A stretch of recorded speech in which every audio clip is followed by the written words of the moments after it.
are tonight, sponsoring tonight's very first class of Exploring Lord of the Rings. I'm so excited. Yes, Hazan Haimenu to you too. This is great. Thank you everybody for being here, and I know we've got folks on Twitch as well. I can't see you guys, but this is such an exciting night. And Signum, keep flying. Don't bite me. I just want to tell you a little bit about the Mythgard kinship. We started about 2.5 years ago when those of us at Signum entered Lotro. We started the kinship, and our goal is to be a lore kinship, not the lore kinship, but a lore kinship, a lore-rich kinship on Landroval. Lots and lots of kinnies are here. We are always welcoming new members all the time. You can talk to any of the Mythgard members or talk to me, and we're happy to welcome you to Mythgard.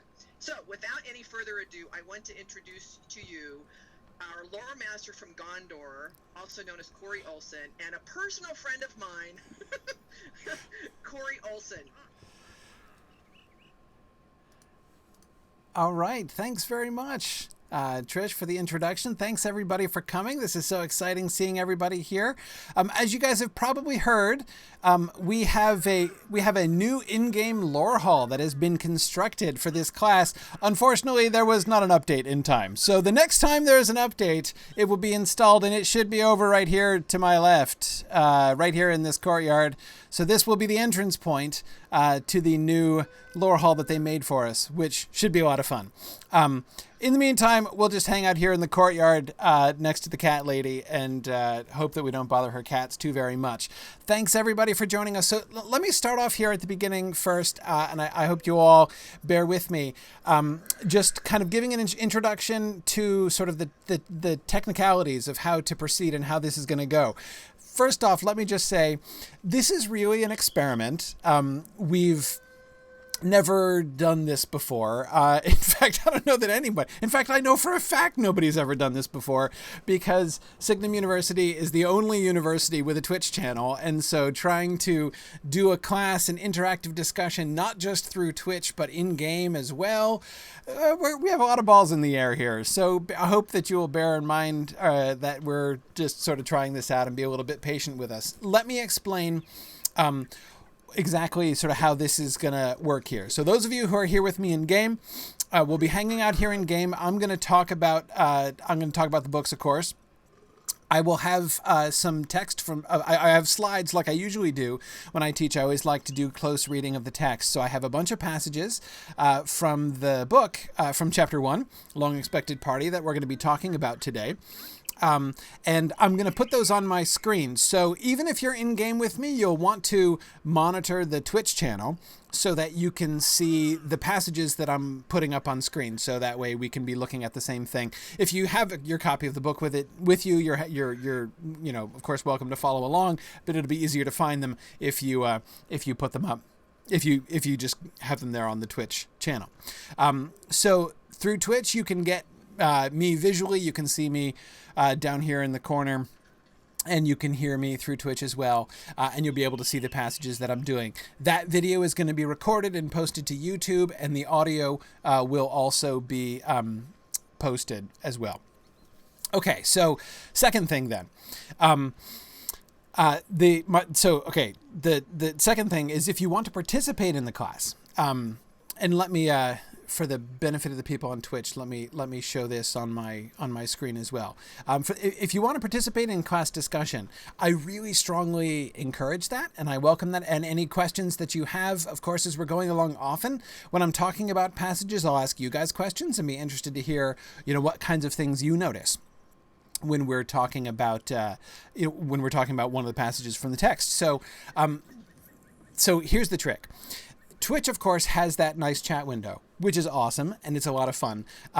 But I am not going to be able to use that very effectively, because that chat window is like the place for everybody to chat to each other as well. And there's a lot of people, and comments get washed down the stream so fast that I have a hard time following them a lot as they get going.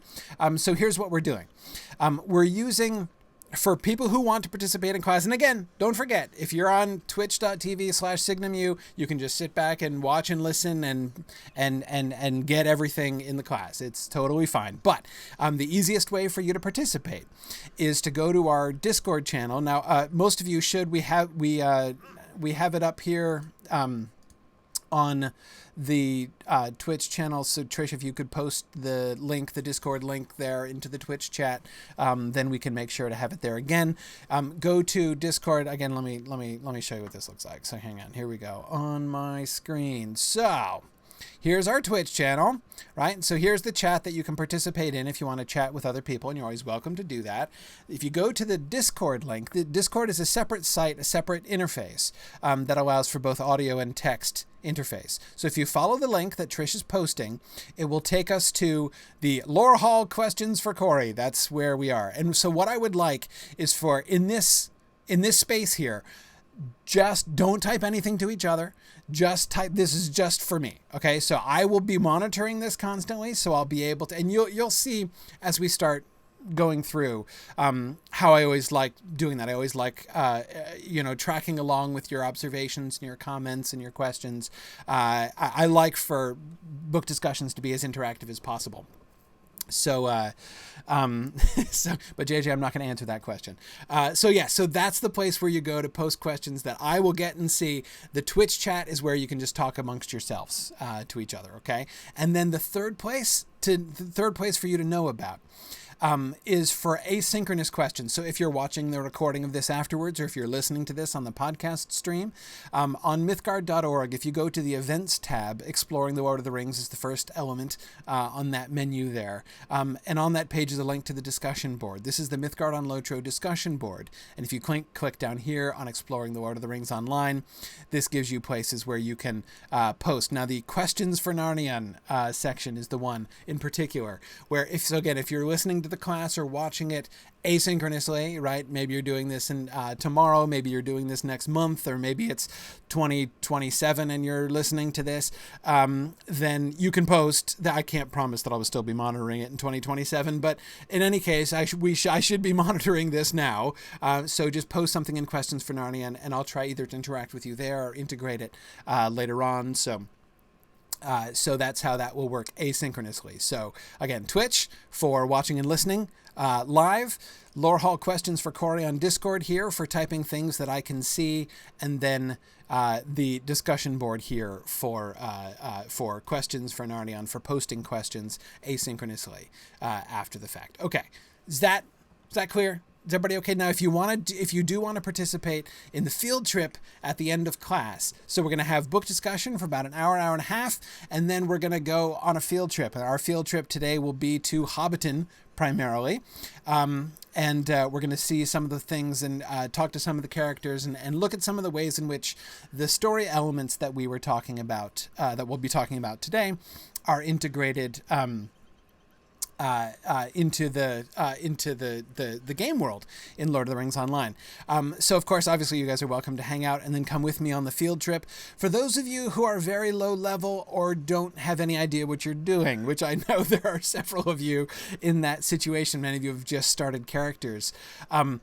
If you don't know how to get to Hobbiton and you don't know what's going on, Maven is going to be leading a conclave over there. Again, the my little ginger-haired assistant over here.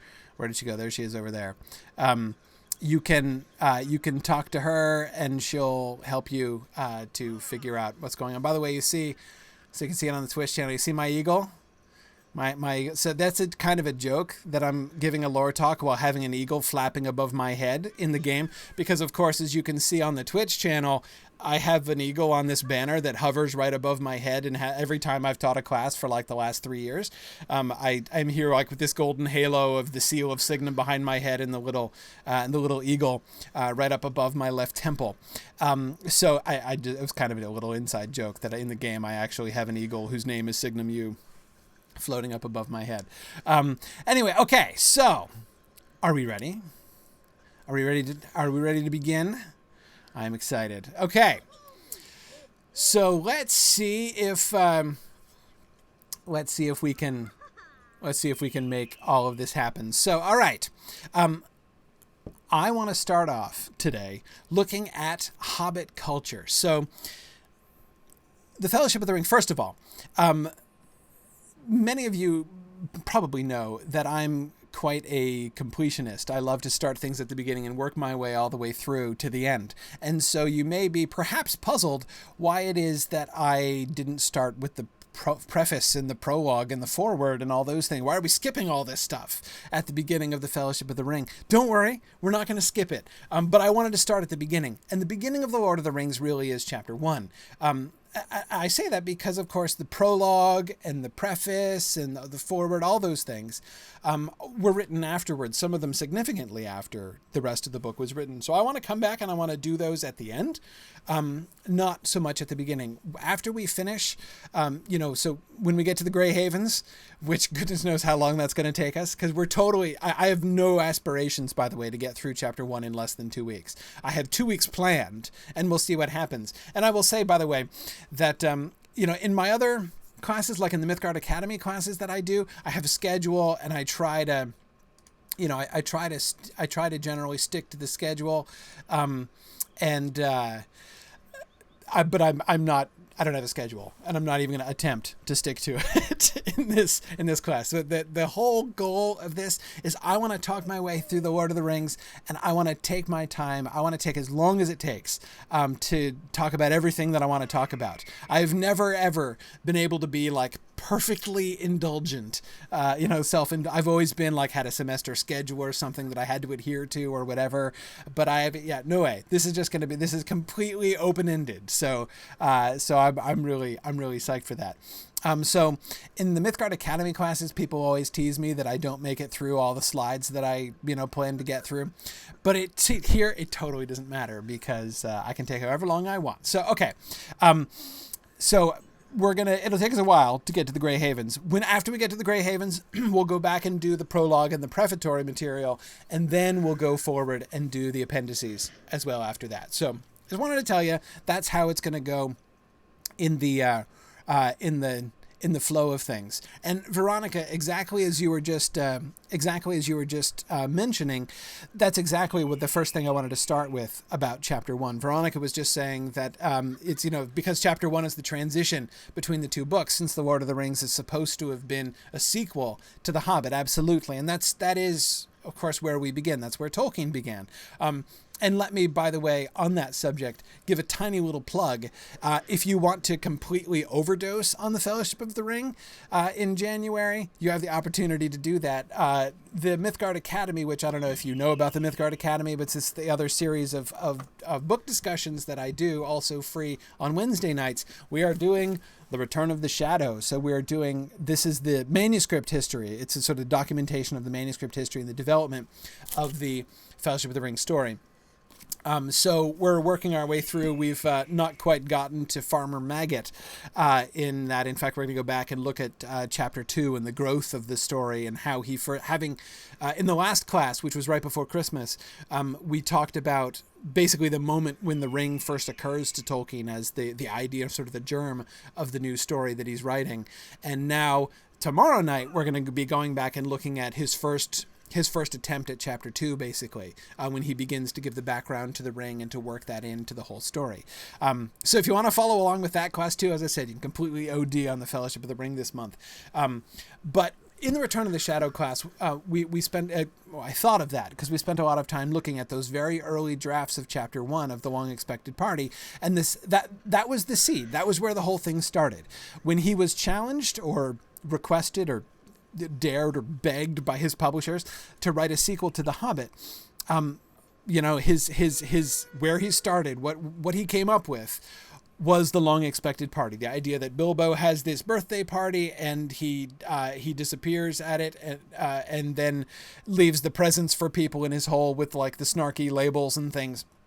That was the initial concept that he began this idea of a sequel with, even before he had any idea of a plot to follow it. Like he clearly hadn't the faintest idea where Bilbo went after he vanished, when he leaves the Shire and nobody knows where he went. Even Tolkien doesn't have any idea where he went. So But again, that was really the core idea. And I want to start there because here's another thing that's a really important challenge, and that I want to kind of challenge us to do. I have to say, teaching a class within the Lotro context, there are definitely things that are different from a normal classroom, like the involuntary dancing of everyone in the class spontaneously. That doesn't usually happen in most classroom environments I've ever been in, but it's fun. A pestilence just broke out. Fun with involuntary emotes. Anyway, so here's the thing that I want to challenge you guys with as we approach the Lord of the Rings. Try to stay within the frame of what we know in the chapters that we're reading. Okay, I don't mean what we know about about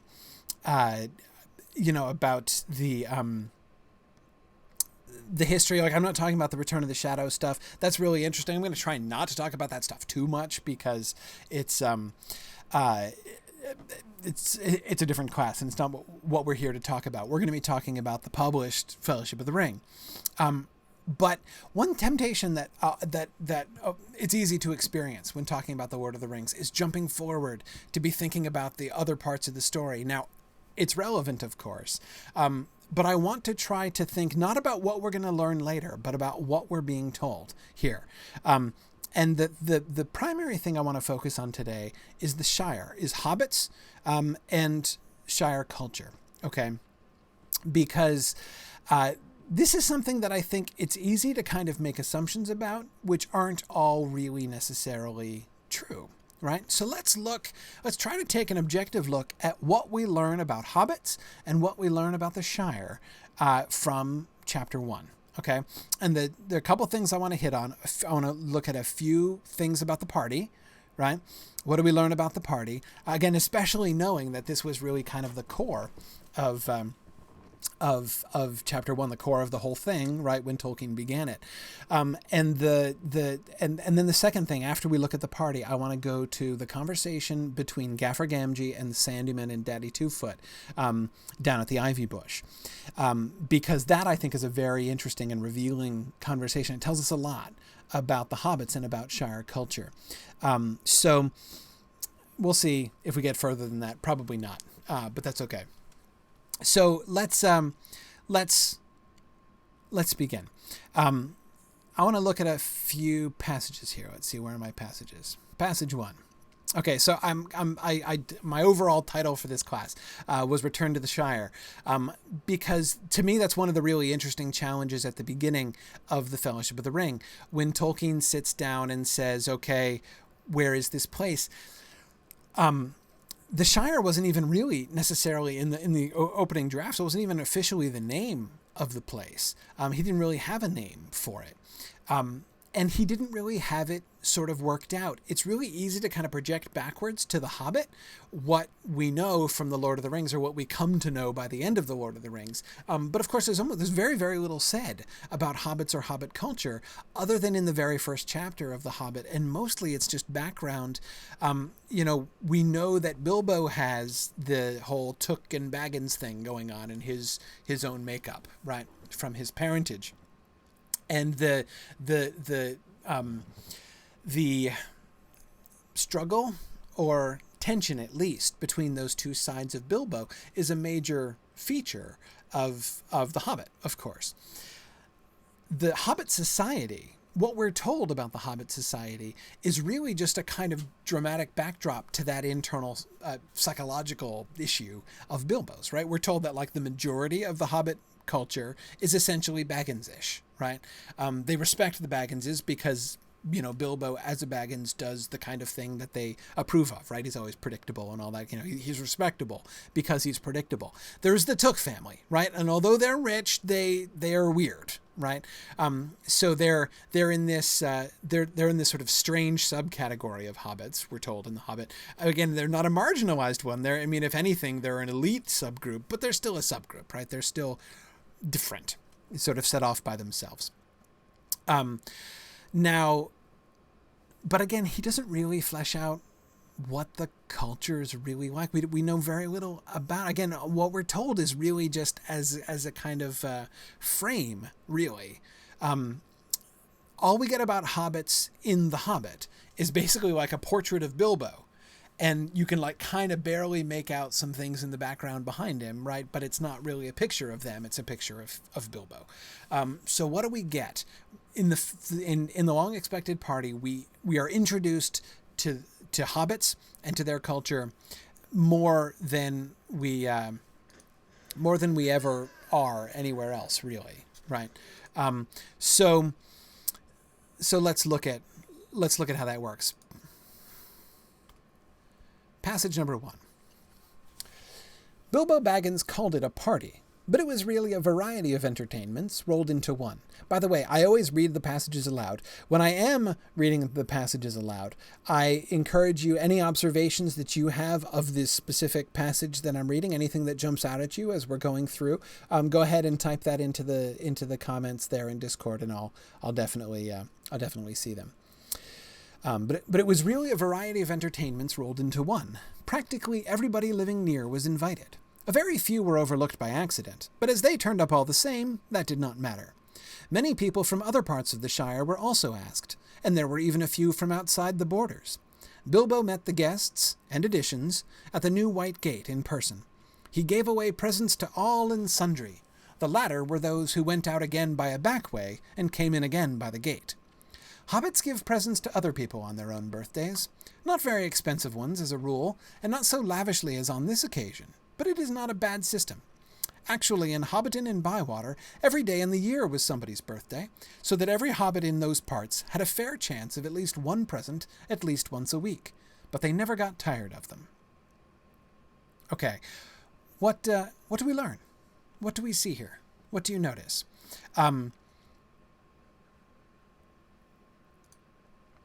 What do you notice? Let's see. Looking at some of the observations that you guys are making here. Cool. Yeah, interesting. Yeah, Freemorn says that for some reason the phrase "New White Gate" sticks out to me. It was built for this occasion. Yeah, Freemorn, it is interesting, isn't it? There are a couple things that I think about that. On the one thing, of course, it shows you how elaborate, the party preparations were. Also, the fact that there isn't a gate shows you that there wasn't a fence around the field, or there was no need for a gate. It was just a field, right? So it's been made into like a kind of enclosure. Why is there a gate, right? Why did Bilbo have a gate erected? It's obviously not for security purposes, right? There isn't like a burly dwarf bouncer or something standing behind him. So if not that, then what? What's it for? And it seems clear that the gate was erected expressly for this purpose, so that Bilbo could stand at it when all the guests come in and give them their presents, right? And in fact, Fremont, I didn't think about this before, but as soon as you pointed it out, this the phrase from this one of the poems in the Hobbit came back to me, right? If you remember, the reprise version of the Far Over the Misty Mountains Cold song that the dwarves sing when they're actually in the Lonely Mountain, right after the death of Smaug. And it's the version of the song that Bilbo does not like the sound of very much, because it sounds much too warlike, right? But you remember that one of the stanzas of that poem ends with, and at the gate the king awaits, his hands are rich with gems and gold. That image of the king under the mountain standing at the gate of his hall, right, with his hands rich with gems and gold, or maybe even jewels, Jools, right? But anyway, that's the image that the dwarves have in their mind of like what a king should be, right? Standing at the gates and giving generously to his faithful supporters. And of course, in The Hobbit, it turns out to be heavily ironic, right? Because instead, what do we get? Thorin at the gate, right? Thorin at the gate instead erects a wall which walls up the gates so that nobody can come in, right? And and he refuses to give even a just portion of his treasure to anybody, right? So he completely goes away from that traditional idea of the king. But here's Bilbo, right, being very kingly in a sense, right, in Hobbit scale, right? He's not giving away gems and gold, but he's nevertheless acting in this beneficent fashion. But again, it's not really just king-like, right? That is to say, this is not, I am distributing wealth to my supporters and people. This is a Hobbit tradition, right? Hobbits give presents to other people on their own birthdays. This is how it's done, right? Though we are told, not very expensive ones as a rule, and not so lavishly as on this occasion, right? Bilbo's generosity is much more extravagant than is at all customary. So that seems to me important. Now, JJ48 says, hobbits like to get presents even if they don't seem to have any need for them. Yes, JJ, that is interesting, isn't it? I mean, that is, we're not told...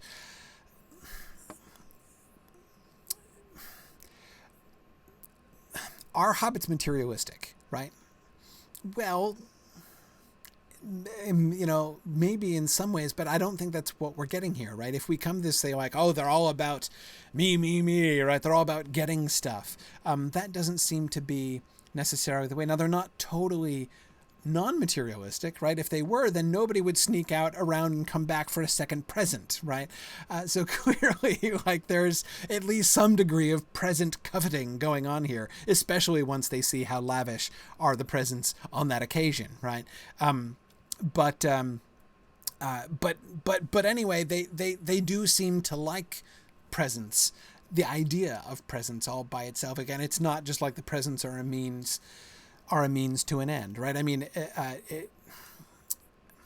for instance, if I giving Christmas presents to my children, right? They like getting presents, but what they really like is the stuff, right? That is, my son Matthias really likes his new 3DS. It's not just like, it's the idea of being given presents by my loving parents that counts. I'd like to think that, but it's totally not, right? He's just excited to have his 3DS. So, anyway, that's the way that does seem to be the way that so they're not like my son. They do seem to just really like, getting presents, and they are I don't know how to pronounce your name, Tekelvik, yeah. Tekelvik, you're right that hobbits are freeloaders. It says they love free food, they go for presents at all times, they'll sneak out and back in to get more. They think that if they find Bilbo's gold, they can keep it, and they're happy to take his stuff. Yeah, they this rumor that everything is being distributed free spreads like wildfire the next day, right? This is something that I think is important to notice about hobbits. I think that a lot of Tolkien fans have developed this kind of highly romanticized view of hobbits in the Shire. Hobbits are not totally upstanding people. Like, again, a lot of this, there's this kind of image of the Shire as this like perfect harmonious place, and hobbits as, this like the Shire is like Eden, right? And the hobbits are these like pure, sinless little creatures. They're not. They don't kill people, right? We're told that no one's, Frodo makes that astonishing claim in at the end of the Return of the King that no hobbit has ever killed another hobbit on purpose in the Shire before. But that's so apparently no one's ever been convicted of murder, but at least Frodo doesn't think so. But then again, there's no reason to just kind of generally extend that out.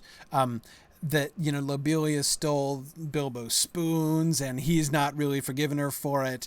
This is sort of the way it goes the way it goes all the time.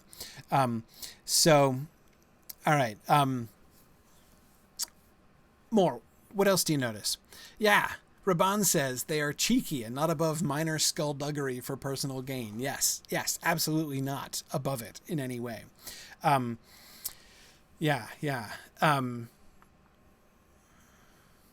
cool. Sorry, and by the way, I'd also add, I said that Discord is the place to post your comments, but I have to make a general disclaimer. There are way more people that I'm not going to be able to address every single comment that everybody makes. So if I don't address a comment that you make, please forgive me. There are lots and lots of them, as you can see. Dorward says, I wonder if that the reason for this Hobbit tradition is more about wanting to receive presents than giving them. Yes. Oh, now, Colin, the no admittance except on party business isn't on the gate. It's on Bilbo's door, right? It's on, it's on the gate leading up to his house. It's not the gate to the party field. Again, I really don't think the gate, the fence, there at the party field is erected to keep people out.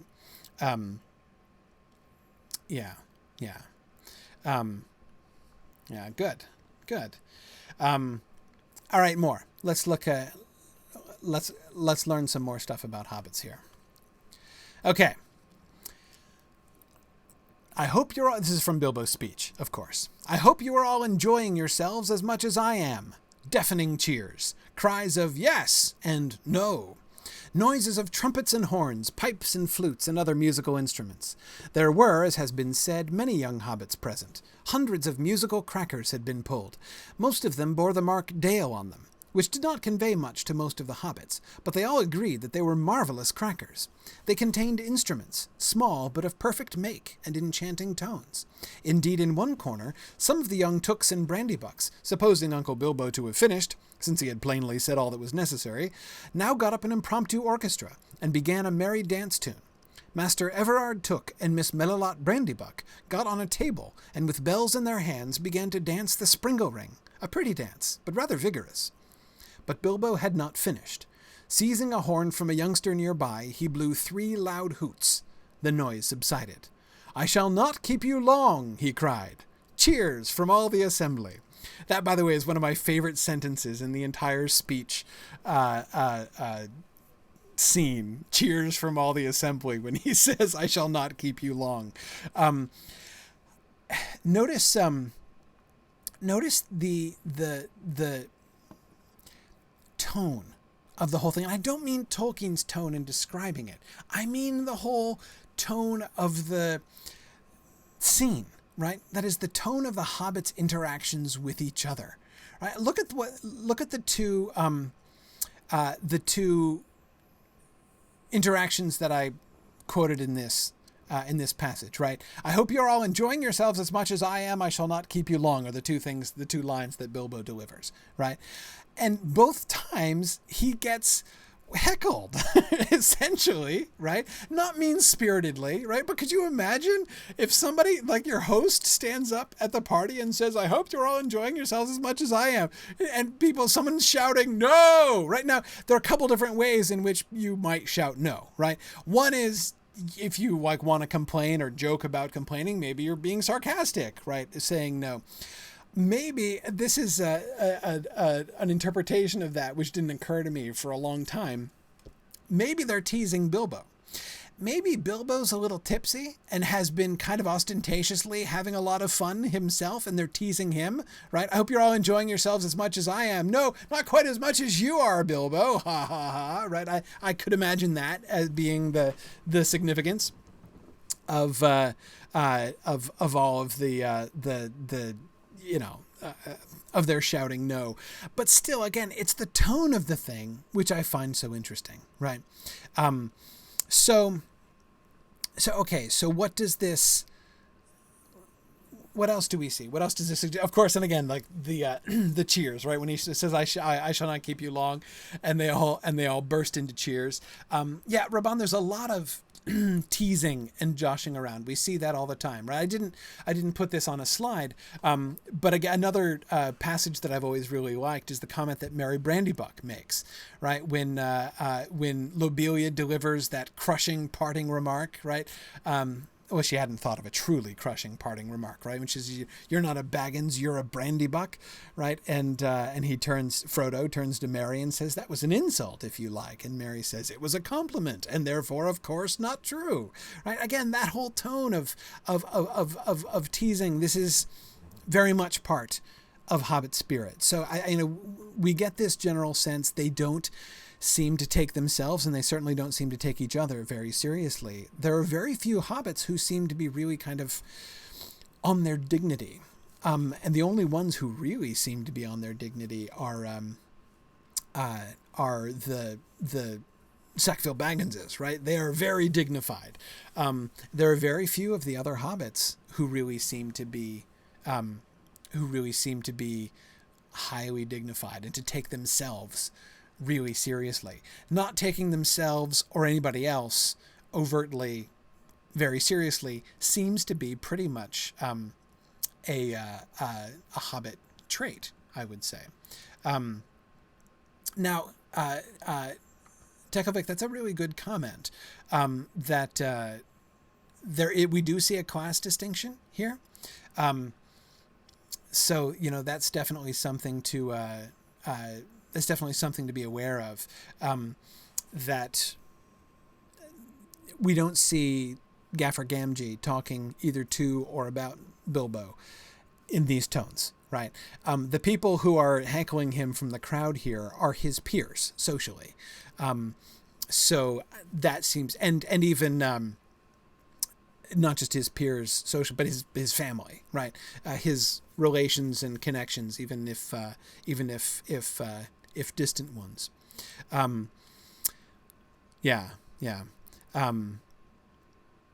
Good. And yes, I just want to go with Madman Modeler. That's a long name to call you. But anyway, you're right that Sam doesn't participate in the same way as the rest of the hobbits do, right? Merry and Pippin and Frodo engage with each other in that similar kind of way. Sam doesn't to the same extent, right? There are times when you can see him sort of gently participating in the same kind of way, but it's never exactly the same.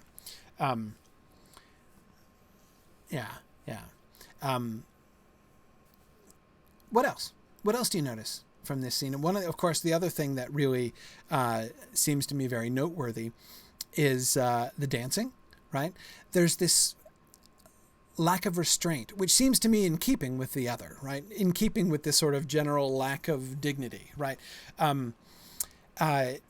Master Everard Took and Miss Melilot Brandybuck, I presume, are not very old, right? These are youngsters. I would think Master is normally what you call a young man, and Melilot Brandybuck is apparently unmarried. So it's not like we have, a gray-haired matron and, head of a family dancing on the table in the middle of the speech.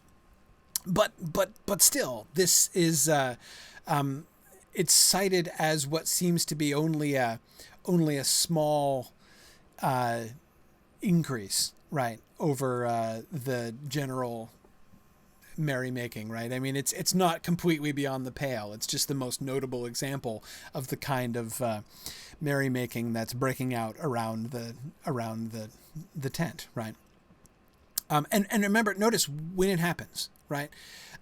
It happens when they think he's done, right? That is, to the hobbits, this is naturally what should come after the speech, right? When Bilbo's done with his speech, what are they going to do, right? They're going to drink his health, and they're going to start playing music and dancing on the table, right? That's let's move on to the dancing on the table part of the night, right? Seems to be the thing that they are planning to do, right? And Bilbo is to interrupt them, not because it's inappropriate, not to put them in their places, but just because he's not done with his speech yet, right? So that, I think, is is interesting. Now, Bialver's saying, is it worth noticing that it's a token of Brandybuck, not a Gamgee and a cotton? Yes. Well, for one thing, Bialver, there aren't any cottons or Gamgees in the tent, right? Now, again, it's not just because it's a class thing. It's not like they've been excluded because they're peasantry, but they're not related, right? They're the only special unrelated friends,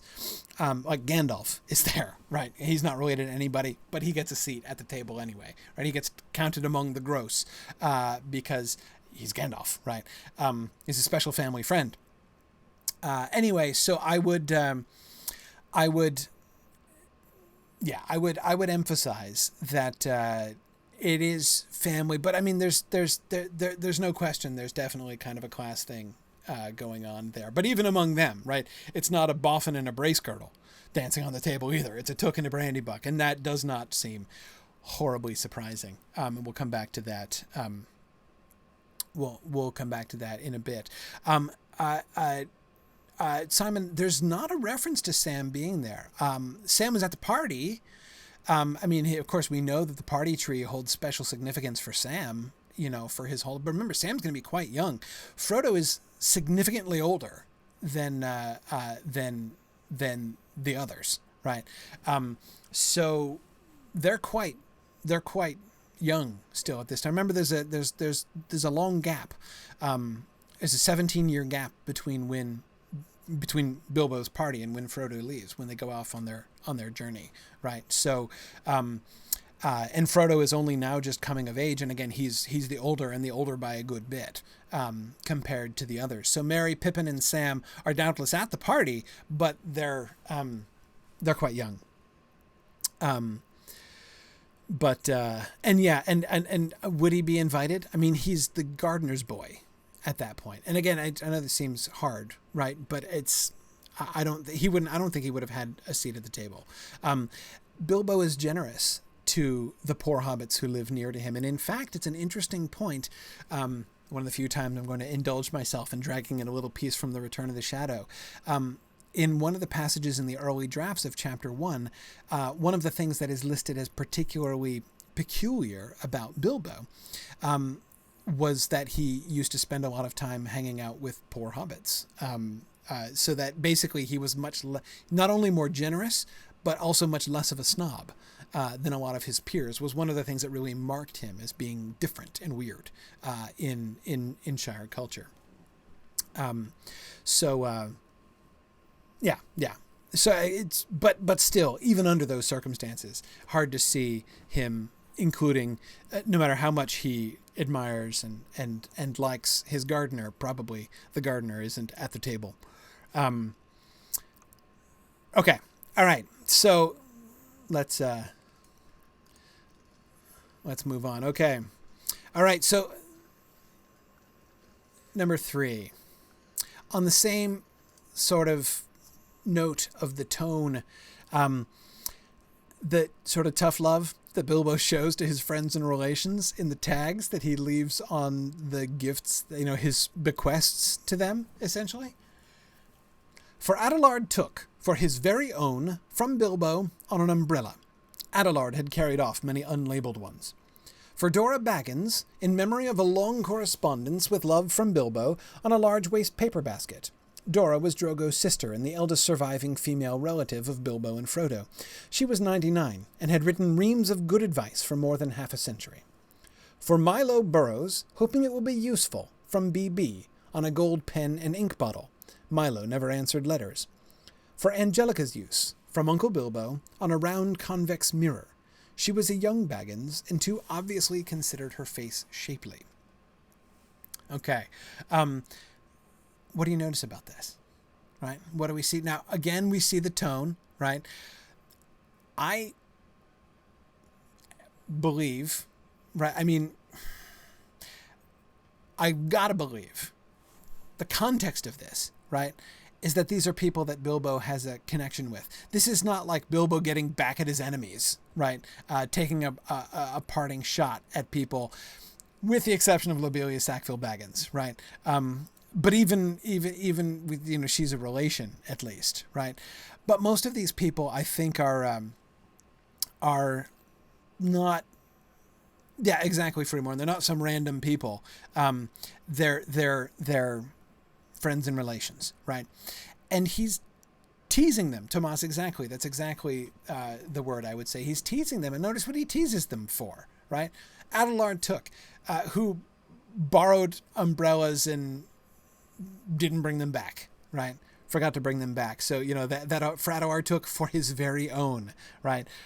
So, this one is not a loaner that you're supposed to return, right? This is for your very own. And of course, the capitalization of very own seems to imply, right? Like, you really should have gotten yourself an umbrella earlier, right?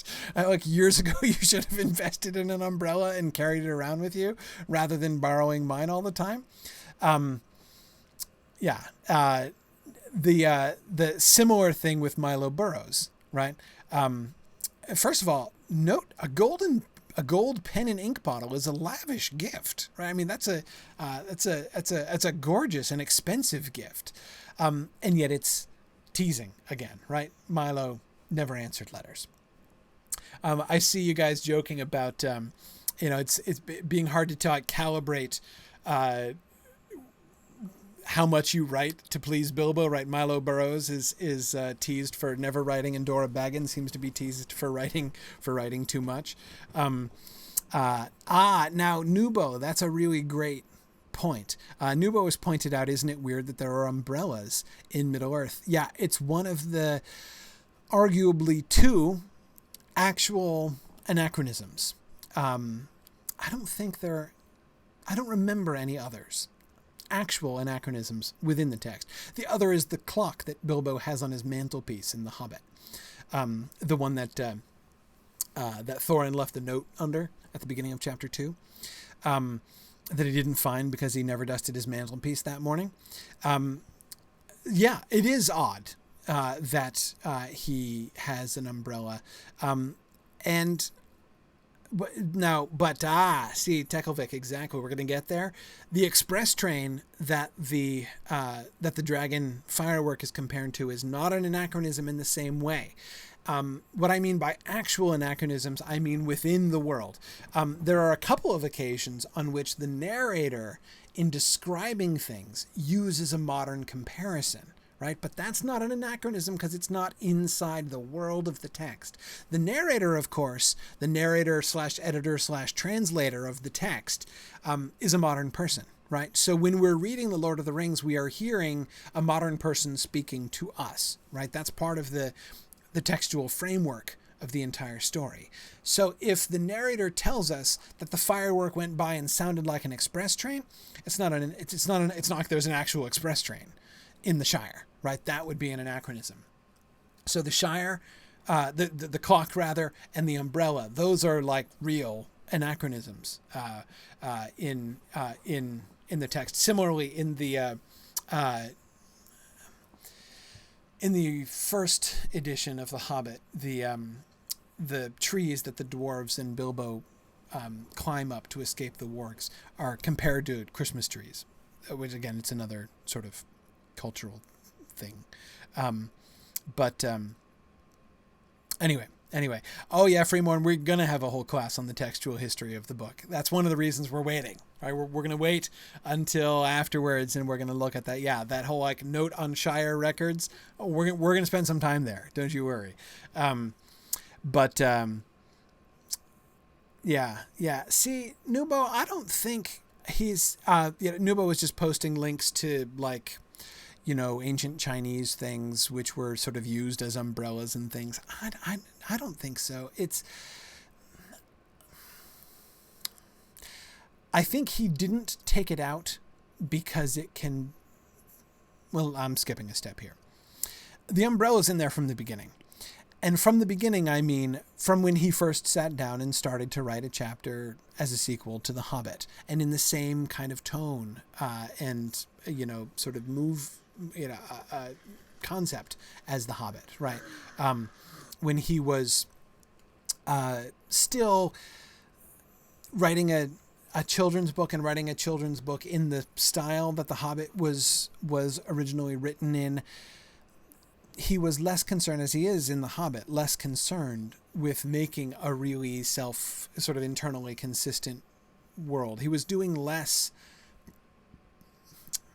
He was focused a good deal less in The Hobbit on sub-creating an intensely detailed and fully worked out world.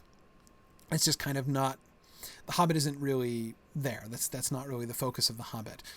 And that's still where Tolkien's mind was when he sat down to write Chapter 1. It's one of the reasons why Chapter 1 seems so different than so much of the rest of what came after.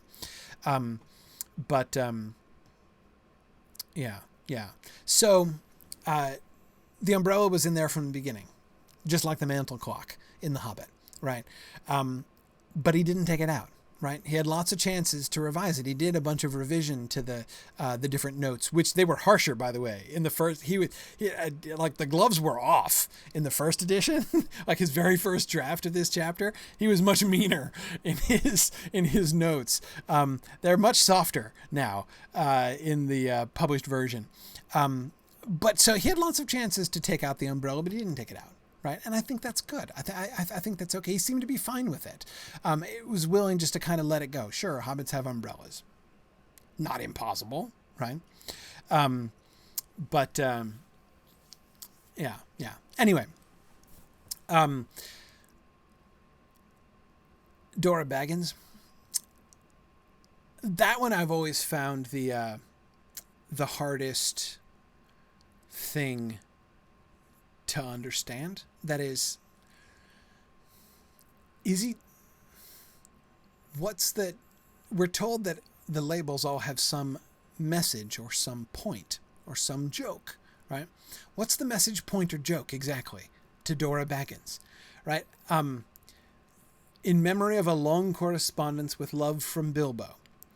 She was 99 and had written reams of good advice for more than half a century, right? If you just read the beginning and the end of that paragraph, it sounds like, this is, he has great affection, for this senior hobbit, who is okay.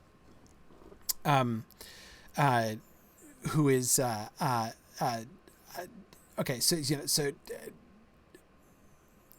hers is a correspondence he's going to miss, right? So he leaves her a present, but it's a waste paper basket, right? I mean, is this saying like, I don't know, like, I don't get it. I don't understand them. I mean, it sounds really mean, right? Like, I've been writing you for all these years, and here, I just wanted you to remember me, and like, because when I think of you, I think of like the waste paper basket. Anyway, it does sound exactly like he's saying what she writes goes in the bin. Are we to understand the reams of good advice? Is that ironic? Is there sarcasm there? Is the narrator being sarcastic? It doesn't sound like it. El Guapo, great name by the way, is saying he's suggesting, Bilbo suggesting that she can bin all his old letters, right? Maybe. Because I mean, it is true, right? He's not saying I chucked all of your letters away without reading them or something, right? But rather like, you're probably going to need a large waste paper basket because I have, that he's saying something about his own writings, not hers, right? I sent you so many letters, doubtless you need this, right? So I kind of like to think of it as self-deprecating rather than insulting to poor old Dora Baggins. But now, Robert, you're right that she's his junior, right? Robert is suggesting maybe Bilbo doesn't appreciate advice from his junior, but she's not that junior, right? I mean, he's 11, she's 99, right? I mean, they're pretty much peers. Yeah.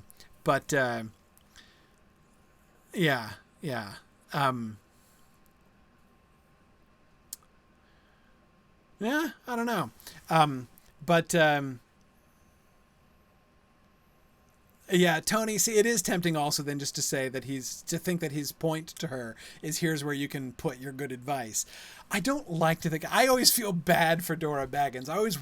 I find myself wanting to come up with a positive interpretation of this. But I think it's quite possible that he is telling her, as Freda is agreeing, that she can toss her advice. but I don't know. It's one way or the other though. Again, we can see sort of the tone that it really stays in. And with Angelica though, that's kind of harsh. Though again, harsh in a way that I'm not quite sure how to take it. Right. I mean, the point is obvious, right? She was a young Baggins and too obviously considered her face shapely, right? I mean, it's one of the points which is spelled out pretty clearly. You spend too much time looking in the mirror, right? But a convex mirror? Really? Modsnotter?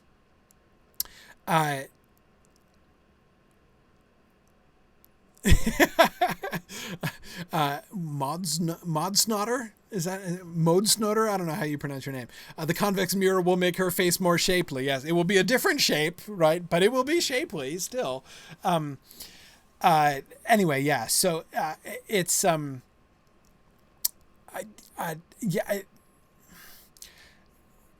is he suggesting your face is not as shapely as you think, right?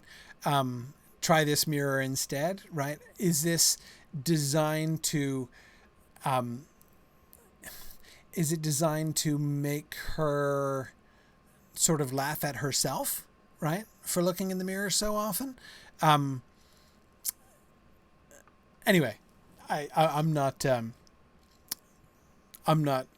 completely sure exactly how, and why does he have a convex mirror anyway? What was the point? What was the purpose of the convex mirror that he had in the first place? And you're right, Matt. Each note is also a lesson.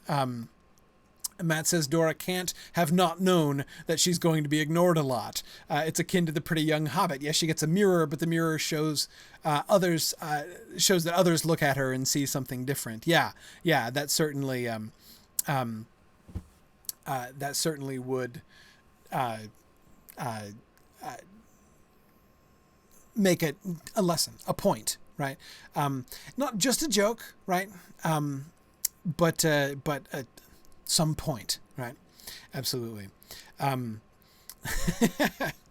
Benjamin thinks that convex mirrors fit on round Hobbit ceilings, maybe different round parts of Hobbit holes. Yeah. And Archimago, which name is also very awesome, by the way.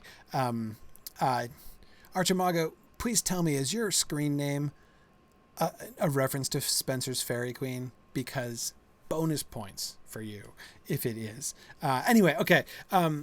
Archimago says, I'd like to think that most of Bilbo's gift recipients would chuckle at the messages rather than grumble. And I definitely like to think so too. Yeah. Okay.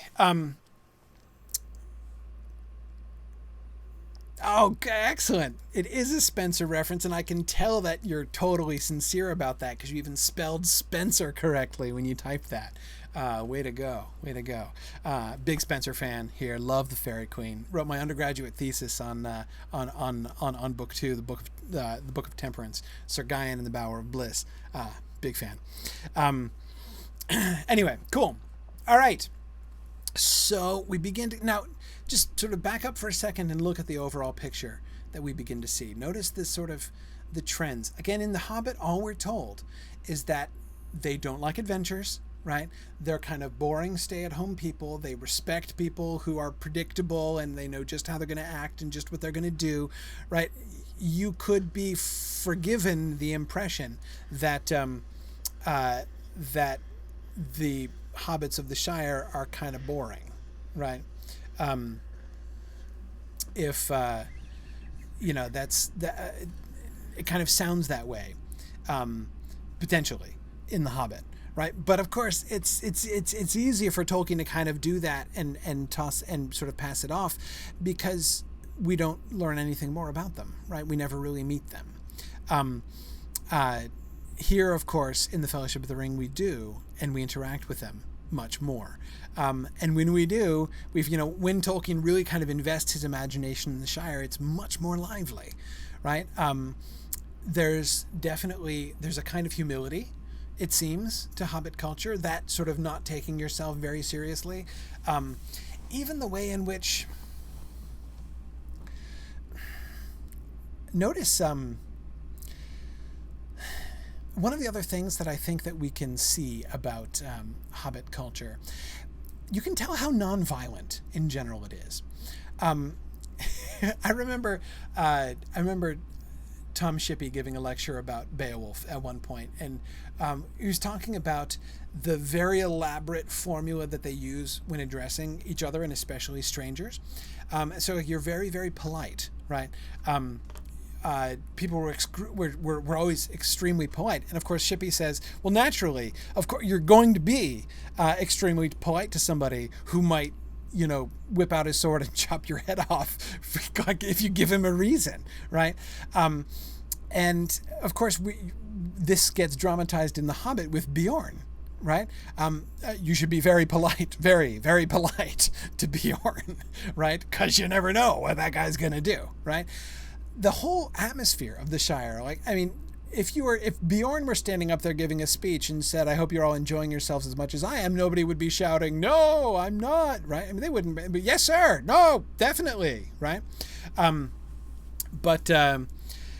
Anyway, yeah, so it's, yes, Tugmigo quotes Heinlein saying an armed society is a polite society. Exactly. Hobbits are not. Right.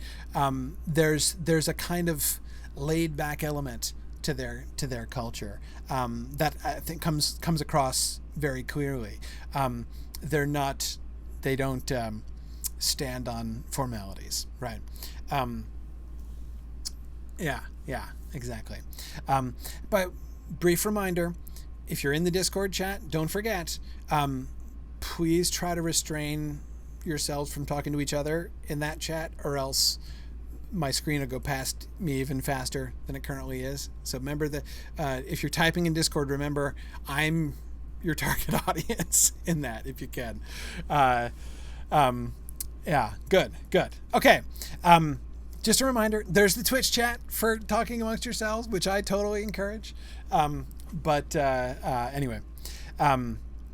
Yeah. Now, Bruinier exactly says they can afford to be laid back with the Rangers watching them. Yes, this supports we will be informed that what we will learn later, that the Hobbit society was a sheltered society. We don't know that yet, right? We're just here in the middle of it. It's the only one that we see. Now, interesting. Eternity says, can we talk about Hobbit children and how they're much less boring and stay at home than the other Hobbits? The way they chase after Gandalf and are excited about the fireworks and all that kind of thing.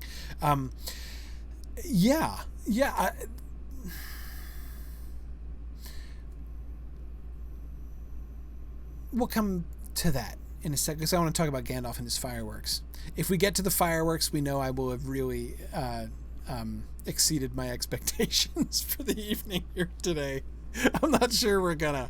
Yeah, I mean, we don't have that many data points. But they're certainly fun-loving, even mischievous, right? But that actually doesn't seem to be very different from their elders, right? As we're not told that it's young hobbits that are sneaking out the back and coming back in the front again to get a second present, right? So that it seems to me actually very much of a piece with the way that their elders act. I mean, the hobbits, it's easy to imagine, for instance, that a hobbit child who chases after Gandalf's wagon crying, "Gee, for grand," will grow into a tween hobbit who will dance the Springle Ring on the table in front of 144 of his elders, and who will then later on grow into somebody who will sit back with both of his feet up on the table at a formal dinner, right? That kind of seems to me like a pretty fair continuum, right? As far as aging is concerned.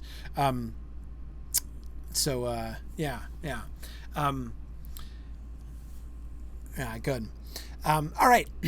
Let's get to the Gaffer's conversation, because we're not too far away from our field trip. So let's make sure we get to the Gaffer. Might not get as far as Gandalf's fireworks, but okay. So a few quotes from the conversation at the ivy bush between Old Noakes, Gaffer Gamgee, and Sandyman, Daddy Two-Foot, and a couple other, stranger there on business from Mickle Delving. Let's look at this. But what about this Frodo that lives with him? Asked Old Noakes of Bywater. Baggins is his name, but he's more than half a Brandybuck, they say. It beats me why any Baggins of Hobbiton should go looking for a wife away there in Buckland, where folks are so queer. And no wonder they're queer, put in Daddy Two-Foot, the Gaffer's next-door neighbor. If they live on the wrong side of the Brandywine River, and right agin the old forest, that's a dark, bad place, if half the tales be true. You're right, Dad, said the Gaffer. Not that the Brandybucks of Buckland live in the old forest, but they're a queer breed, seemingly. They fool about with boats on that big river, and that isn't natural. Small wonder that trouble came of it, I say. What do we learn here? Now here, of course, we do have to keep it. And by the way, I'm not trying to imitate. I'm terrible at accents, but Tolkien is really good at imitating dialectical speech. I can't read, like when he's doing the dialectical speech of like the lower class hobbits, I can't read it in my normal voice. It's just, so it's like the whole attitude of their lines kind of come out. But anyway, Raban, yeah, Old Noakes, not the same Noakes from Wootton Major, I think, but it is really interesting that he has the same name, isn't it? Or rather, it's the other way around, obviously, right? Smith of Wootton Major is written many years after The Lord of the Rings was written, certainly before Old Noakes of Bywater. Interesting that he plucked the name of Noakes and reused it in the particular way that he does. Anyway, yes, parochial, Tony. That's a really important observation, right? The hobbits are incredibly parochial. It's not just that they, look down their noses or at least look very dubiously at people from outside the Shire. That's kind of a given, right? But that's not anything like the limit of their parochialness, right? They are so parochial that they look at the people who live just a few miles away as almost foreigners, right?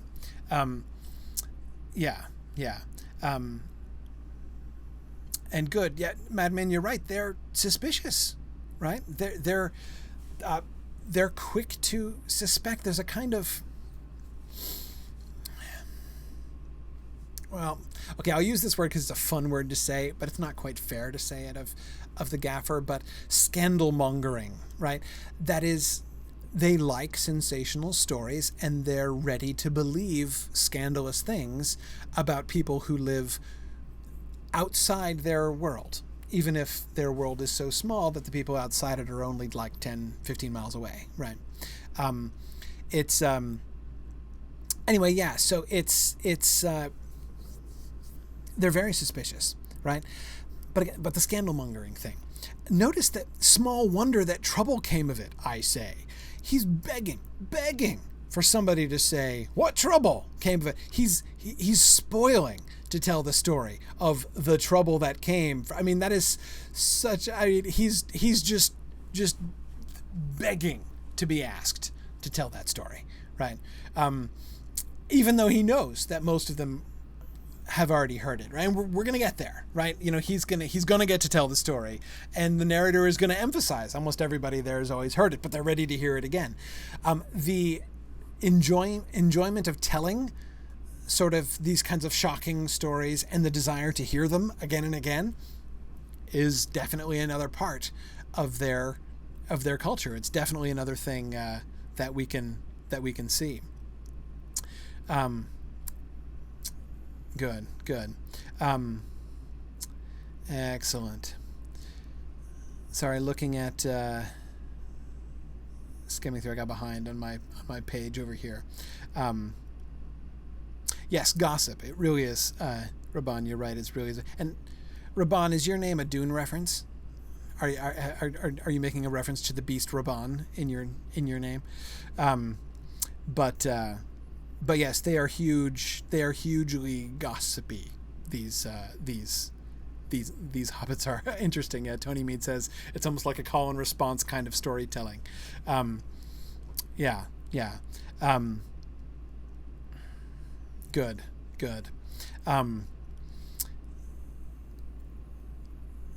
Yeah. Oh, cool. Yeah, it is a Dune reference. Nice.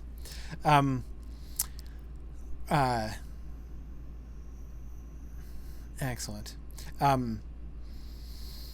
Okay, so all right. So, but this does seem to be a fairly sort of stable thing, and I say stable because it's not. That is to say, it's not just the Gaffer and his friends, right?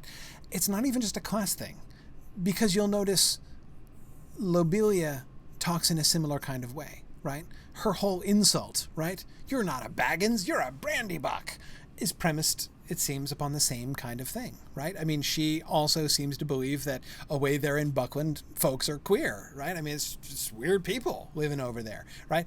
Now, but notice what makes them queer. What's strange about the Brandybucks? Or how do you know that they're strange? And this, I think, is also interesting. It's not just that they're far away, but they live on the wrong side of the river, right? There's a clear geographical boundary, and they're on the other side of it. There's something deviant about the Brandybucks, right? Because the river is the border of the Shire. And we're told, the narrator has told us that the Brandybucks crossed over, or will tell us, sorry, not yet in chapter 1, and made what is virtually an independent colony from the Shire. But it's not in the boundary of the Shire, right? So there's something in that sense like separatist about the Brandybucks, right? So that's, they've set themselves up for this kind of thing. And then there's the Old Forest, right? So they're on the wrong side of the river, and they're right again the Old Forest, right? So, okay, you didn't just go outside the Shire. You went outside the Shire, and even though there's this creepy, like, dangerous, mysterious old forest over there, right? That's like even stranger, right? That's even more weird. So, okay. So this is all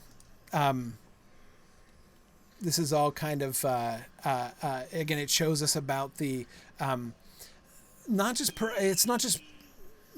parochial. But here again, we can see that they're not liking adventures, right? Being right up again, being right again the Old Forest is weird, right? Way too adventurous, clearly, for the Gaffer.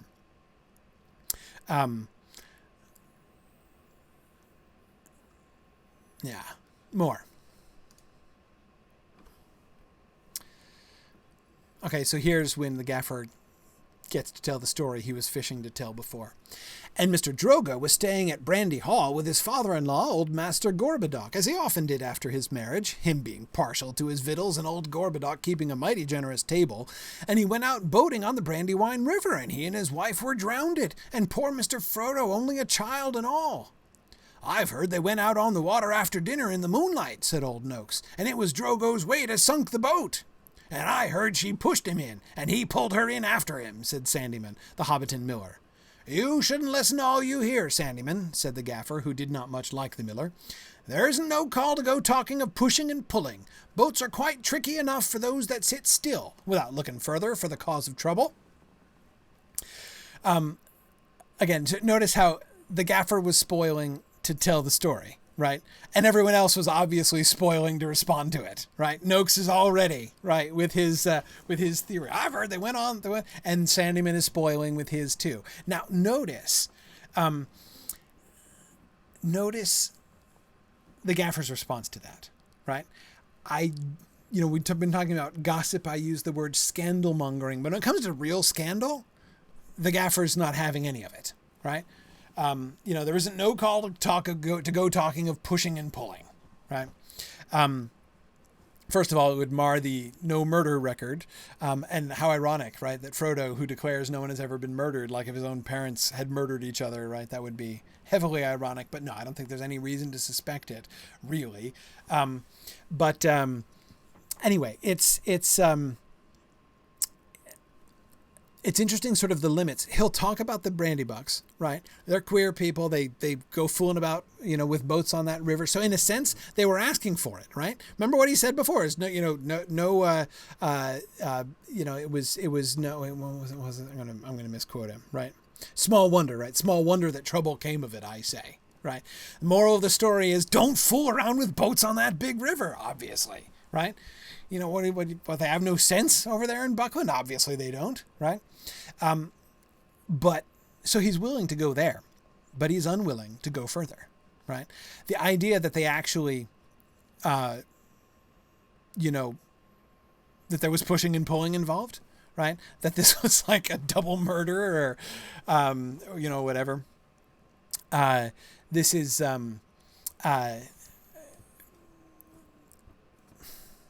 the Gaffer will have nothing to do with that, right? And what's more, it marks Sandyman as deviant, right? I mean, he's not getting it, right? He's not, the Gaffer doesn't much like him, right?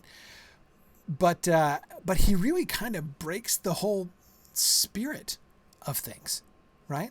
I mean, this is not, like they're all talking and they're all having a good time. And then, Sandyman pipes up with the pushing and the pulling and everyone's like, dude, not cool. Right. The Gaffer is not interesting, is not interested, in that. Yeah.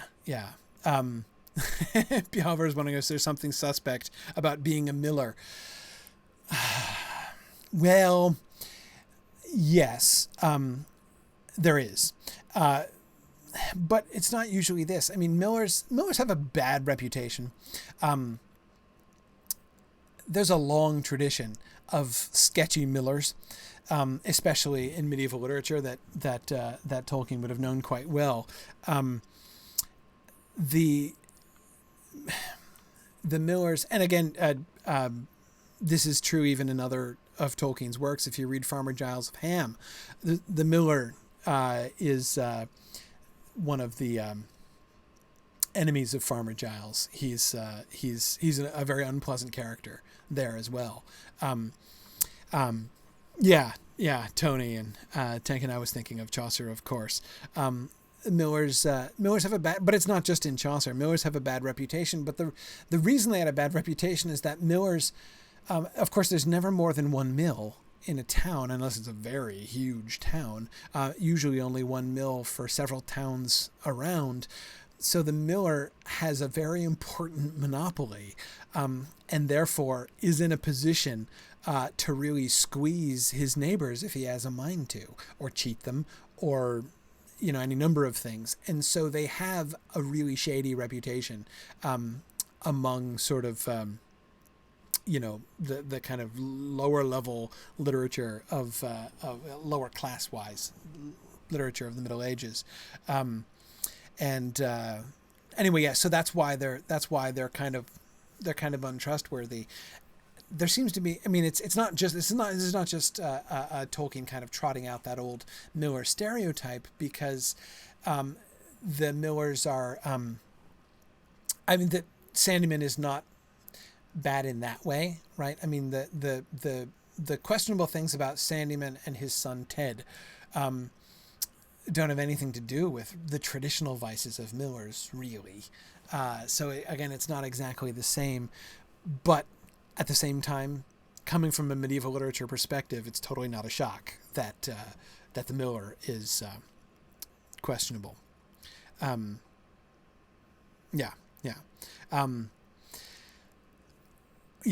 Finn, you're right. Tolkien mentions in the foreword that Sandyman is not the miller of the mill, that he grew up by, Sarehole Mill. That it's not just that he's taking it out, although he never liked the looks of the young miller. But again, I don't think it's merely autobiographical. I'm going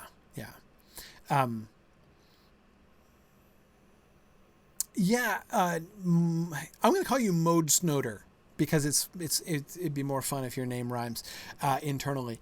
The weight comment implies gluttony. Absolutely right. Now, Tolkien makes fat jokes all the time. Fat jokes are totally fair game. Remember all the fat jokes made at Bomber's expense in The Hobbit, right? And in fact, by the way, Tolkien cut out a fat joke. One of the original messages, one of the original notes that Bilbo left with some point or some joke in it was a fat joke. I think it was a bed, like a huge bed that would fit his big huge fat relative. I forget his name. But yes, he didn't shy away from making fat jokes. So it seems to be, again, Old Noakes comes in with a fat joke, right? I heard that they went to water after dinner in the moonlight. If they'd gone on the water before dinner, he wouldn't have sunk the boat, right? But it was right after dinner. He was all like, oh, and he sank the boat, right? I mean, that's funny, right? And then Sandyman is like, I heard she pushed him in and he pulled her in after him, and they're all like, dude, not funny. Right? Yeah. Oh, exactly. Of course, several you're pointing out, right? Of course, the character whose nickname is Fatty, right? Exactly. Fatty Bulger. Okay, more. Let's keep going with this conversation.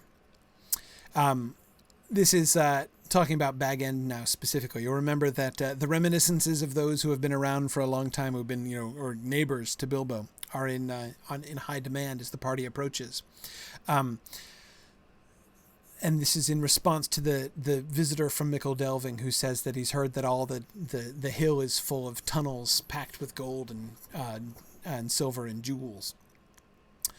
Then you've heard more than I can speak to, answered the Gaffer. I know nothing about jewels. Mr. Bilbo is free with his money, and there seems no lack of it, but I know of no tunnel making. I saw Mr. Bilbo when he came back, matter of 60 years ago, when I was a lad. I'd not long come prentice to old Holman, him being my dad's cousin, but he had me up at Bag End, helping him to keep folks from trampling and trappasing all over the garden while the sale was on. And in the middle of it all, Mr. Bilbo comes up the hill with a pony and some mighty big bags and a couple of chests. I don't doubt they were mostly full of treasure he had picked up in foreign parts, where there be mountains of gold, they say. But there wasn't enough to fill tunnels. But my lad Sam will know more about that. He's in and out of Bag End, crazy about stories of the old days he is, and he listens to all Mr. Bilbo's tales. Mr. Bilbo has learned him his letters, meaning no harm, mark you, and I hope no harm will come of it. Elves and dragons, I says to him, cabbages and potatoes are better for me and you. Don't go getting mixed up in the business of your betters, or you'll land in trouble too big for you, I says to him. And I might say it to others, he added, with a look at the stranger and the miller. Yeah. Oh, by the way, so Freda, the reason that jewels is, it's italicized in the text, and the reason it's italicized is because it's a quotation. You can see that throughout, like going back, for instance, there, here. I hope you're all enjoying yourselves as much as I am. That's the direct quotation from Bilbo, right? And similarly, here, this is when the Gaffer is quoting himself, right? Elves and dragons, I says to him. Cabbages and potatoes are better for me and you, right? So I don't know nothing about jewels. So the italicization of jewels, that's the print version of air quotes, right? I know nothing about jewels, right? He's quoting the word that was just used in the pronunciation that was just used by the visitor from Mickle Delving.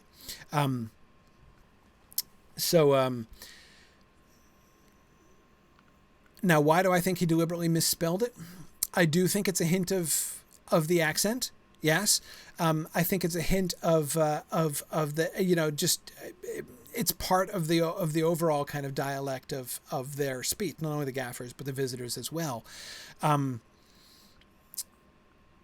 I think another thing that you can't rule out. Tolkien is very oriented to the sound of things, and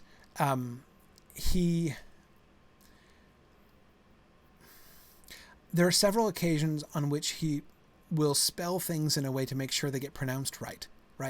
He wants to make sure that if he wrote Jewels, there is a chance that somebody, especially somebody with a proper British accent, might pronounce that with something like 2 syllables, right? He definitely wants that in the Gaffer's mouth to be a 1-syllable word, right? It's not jewels. It's jewels, Jools.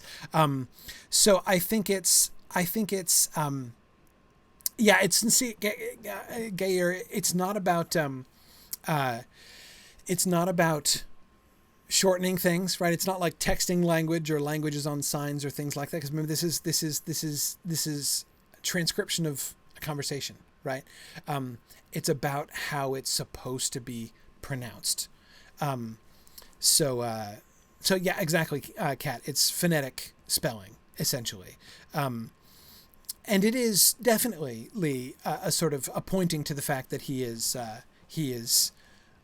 unlearned, ostentatiously so, right? He is the Gaffer is ostentatiously illiterate, right? I mean, just later in this it's one of my favorite lines from the meaning no harm, mark you, and I hope no harm will come of it. The fact that he says that, right? Bilbo has learned him his letters, meaning no harm, mark you, right?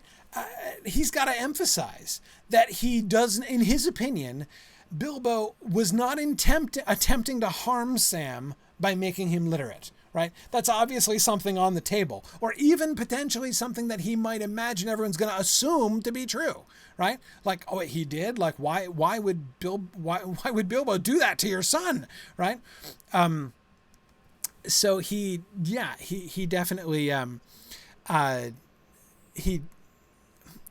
Gaffer not only is fine with being illiterate, he even questions not being illiterate, right? And notice why. Elves and dragons, I says to him. Cabbages and potatoes are better for me and you. Now, stop there for a second. If we just had that sentence, what does it sound like he's going to say? Right? Again, the Hobbit kind of primes us to expect that what he's objecting to is this adventurous nonsense, right? Focus on mundane things. Focus on day-to-day matters. Don't be dreaming about all that crazy adventure stuff, right? Keep your feet on the ground. Focus on your work, right? You're a gardener. Focus on cabbages and potatoes, right? That's better for me and you. We're working people, right? But it's not fantasy or the fact that it's fantastic or the fact that it's adventurous. And in that sense, countercultural, as the Hobbit has primed us to understand adventures as being countercultural in Hobbit society. That doesn't seem to be, that's not actually where the Gaffer goes with it, right? Don't go getting mixed up in the business of your betters or you'll land in trouble too big for you, I says to him. No, the moral of the story is that if he thinks too much about elves and dragons, it could lead to him getting mixed up in the business of your better. So adventures, I guess, elves and dragons fit into the category, not into the category unrealistic, frivolous things that you shouldn't waste your time with, right? Which again is what the elves and dragons versus cabbages and potatoes contrast would seem to imply at first, right? But that doesn't seem to be his emphasis. No, it's not that elves and dragons are no point for anybody or like only for kids or something like that. They're only for rich folks, for the landed gentry or something, right? To get mixed up in elves and dragons is to get mixed up in the business of your betters. That's really interesting. Not just the class distinction. I mean, yes, of course, there is a class distinction. He's making a class distinction. You know, the fact that the Gaffer talks about Bilbo and Frodo as his betters is something that really jumps out, often, especially to an American audience, I think. But I don't want to get distracted by that, right? To me, I think that we have.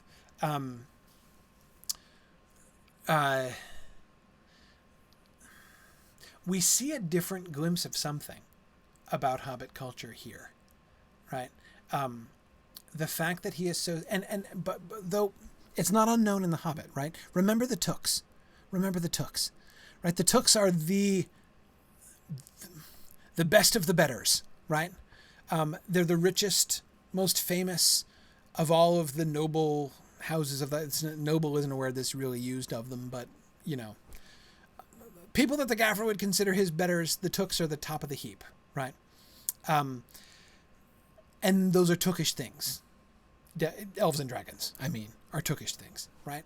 So maybe the whole Took subculture of the Shire is what has influenced the Gaffer to think of it in these terms. It seems to me more likely that it's Bilbo himself, right? Remember, the Gaffer was only a lad when Bilbo came back at the time of the auction, right, of Bilbo's house. The Gaffer was he was just a lad, right? In other words, his own views on Hobbit culture have been formed in part by living next door to Bilbo Baggins, right? So I think that there's, he knows Bilbo's into elves and dragons, right? So when Sam is crazy about stories of the old days, right, listening to all Mr. Bilbo's tales, it's not about the adventurousness. It's not about the fantasticness. It's just, that's not the world. That might be fine for Bilbo, right? But that's not the world Sam lives in. Cabbages and potatoes are better than me and you. And notice, you'll land in trouble too big for you. It's dangerous, that world. It's not envy, right? They can keep it, apparently, obviously, as far as the Gaffer is concerned, right? He has no desire for Bilbo's world, right? Even if Sam does seem to have a kind of desire there. Yeah, I agree, Paislia. There is definitely fear there. He's afraid of them and of what and Mode's Nutter, yeah, he fears for Sam's safety. Absolutely.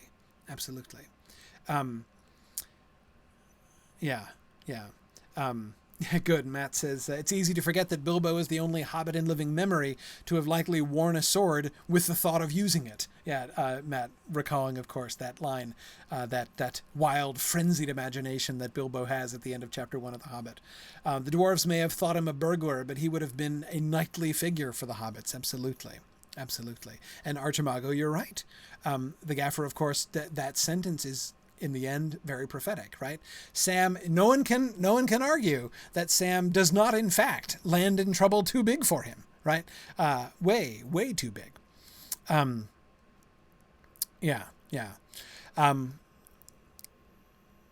right. One more, and then it's field trip time. All right. But he has likely enough been adding to what he brought at first, argued the miller, voicing common opinion. He's often away from home, and look at the outlandish folk that visit him. Dwarves coming at night, and that old wandering conjurer Gandalf and all.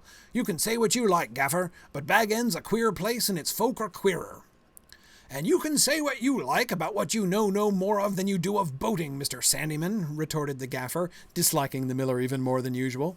If that's being queer, then we could do with a bit more queerness in these parts. There's some not far away that wouldn't offer a pint of beer to a friend if they lived in a hole with golden walls. But they do things proper at Bag End. Our Sam says that everyone's going to be invited to the party, and there's going to be presents, mark you. Presents for all, this very month as is. Now, notice the miller here is not out of step with the rest of them, right? This is the thing. This is the moment where the conversation really turns in what I think is a really fascinating way, right? Again, remember, we got that, the Gaffer like, ooh, can I tell the story of Drogo and Primula Brandybuck being drowned, right? Drowned, excuse me. And Old Noakes, right, piping in with his fat joke afterwards, right? I mean, they've probably told the story and made that same joke lots of times before, right? And then again, we have Sandyman, kind of laying an egg there and everybody being like, dude, that's not cool. But look what happens here, right? First of all, he's voicing common opinion. Sandyman is, right? Sandyman is the voice of the people here. He's not out of step with everybody else. And the negative things he expresses about Bilbo are in line, not just in line with what people generally say, but with what the Gaffer himself said of others, right? Look at the outlandish folk that visit him. dwarves coming at night and that old wandering conjurer Gandalf? You've got to think. If the Gaffer lived further away from Bilbo, he'd talk exactly that same way about Bilbo, right? If Bilbo, or conversely, if Bilbo lived in Buckland, right? That's exactly what the Gaffer would say, right? Look at the outlandish folk that visit him. Dwarves coming at night and that old wandering conjurer Gandalf, right? That's, that totally sounds like, that totally sounds like the Gaffer, right? But it's the Gaffer who's resistant to it. And you can say what you like about what you know no more of than you do of boating, Mr. Sandyman, right?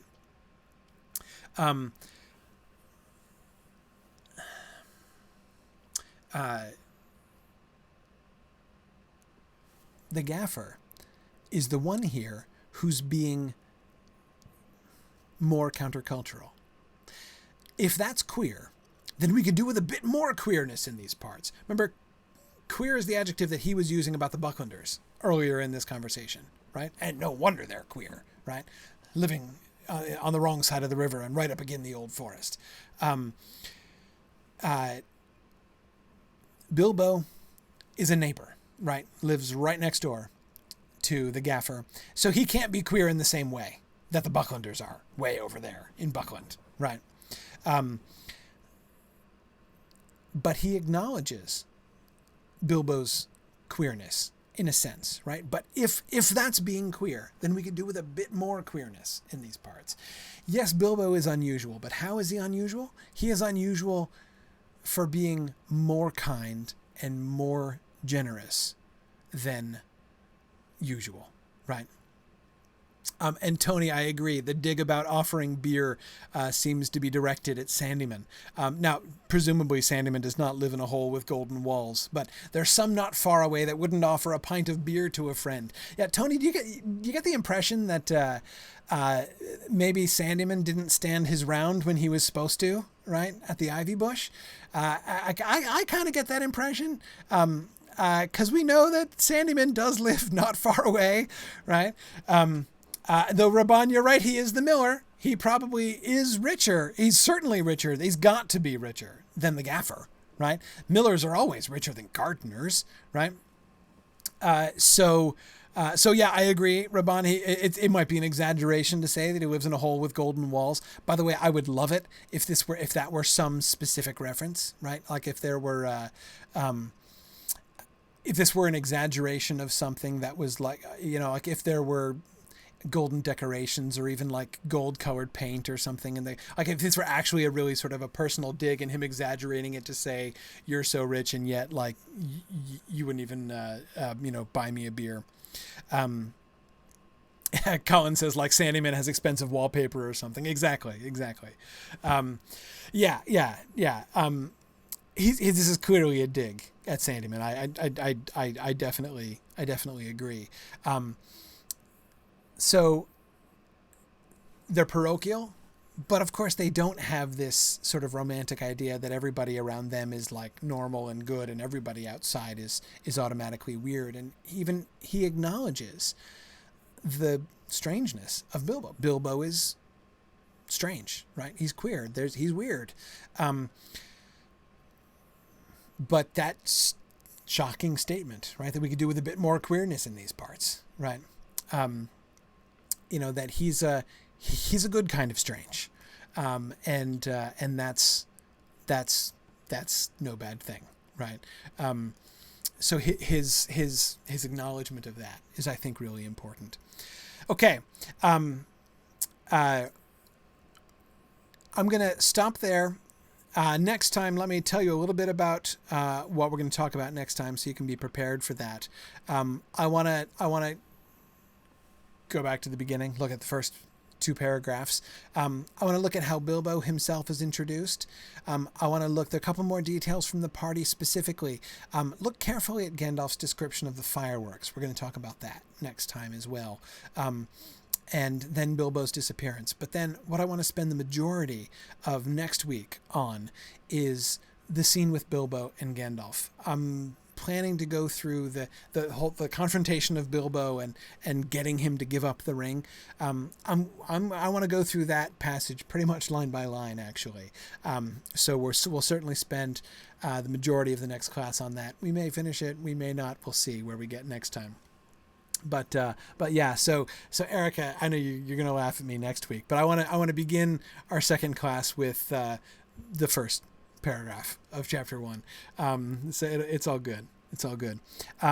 Okay, so Tony, great question. Again, just to remind you, if you, for people who don't listen to the whole thing live, again, there's the discussion board for that. Questions for Narnian is where you would want to post observations and questions.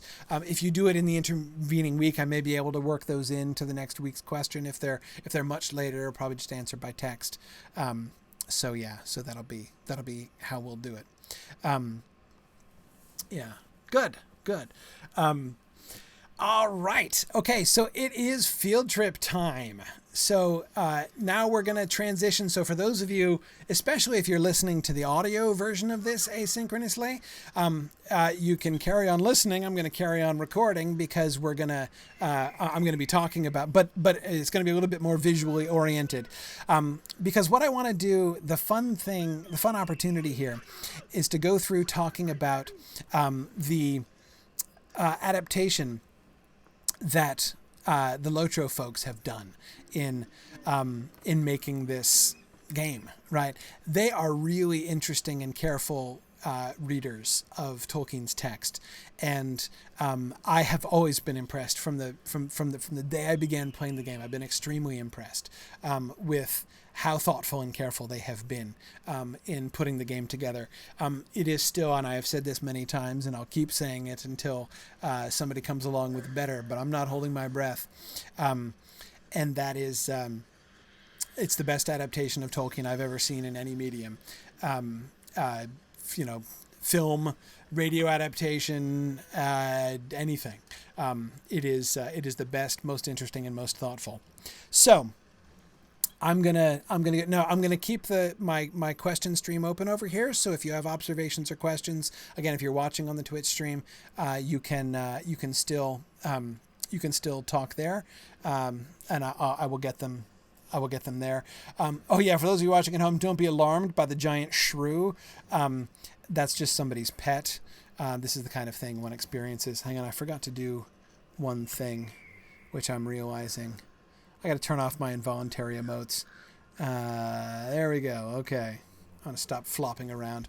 I forgot to do that beforehand. Okay. So I'm going to head over. So we're going to meet, for those of you who are in game, we're going to meet in Hobbiton. I want to meet right by the ivy bush. And yes, hey, Battle Priestess, I saw that. Yeah, no, I realized it before. I just didn't want to interrupt my text discussion to do that then. Okay. All right. So let's head off. So we're in the game. We're in Bree here. So you can see this is our map of Bree. This is where we are. This is right where our new lore hall is going to be when there's the next update. And the Prancing Pony is right up here. Bill Fernie's house is right down here. So the hobbits come in the west gate. And when they go to the Prancing Pony in the book, right, and then they go out the south gate here to head off towards the Midgewater Marshes and everything. This is the Strider had been going to take them off through Coombe and Archet, right? So here's the larger map out through the Chetwood and everything. But he decided he changed his mind because he didn't want to make a big, he didn't want people following them to keep them from trespassing. So he just went out the south gate and down the road. So anyway, so that's you can see where we are here in Bree, but we're going to head off. We're going to head off to the Shire. So you guys can, I'm going to port there. So you guys can come and join me as quick as you can. I'm just going to start off by looking around while we're there. I see it's nighttime in game now. Okay. All right. So here, oops, and my game just crashed. Yeah, this is, I've been noticing ever since I upgraded to Sierra operating system. the Lotro Mac client does not love Sierra. There's something that I hope that they fix there.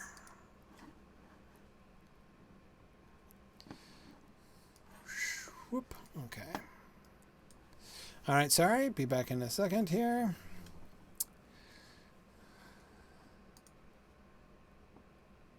Yeah, I've been definitely having crashy problems.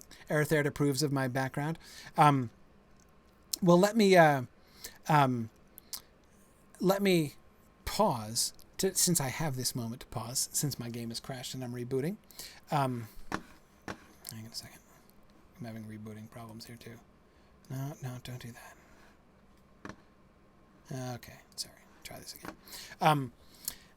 We have not officially toasted the professor. This is the Quasca Centennial of Tolkien's birth, his 125th birthday.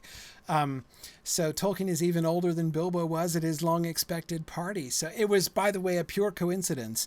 I had been planning to start this class. I had to do it on Tuesday nights just because of my own weekly schedule, and I'd planned to start it in January after the New Year. And then I looked at the calendar and I was like, and it's January 3rd, which is Tolkien's birthday.